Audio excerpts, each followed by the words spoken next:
जब पहनी गुलाबी साड़ी राजा धोइले लहवा कवारी भड़नी मन लागे हमारा के जब मैडम कही के पुकारी।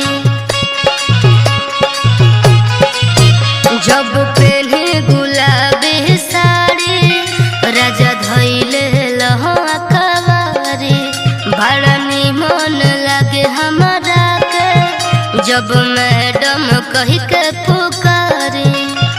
जननी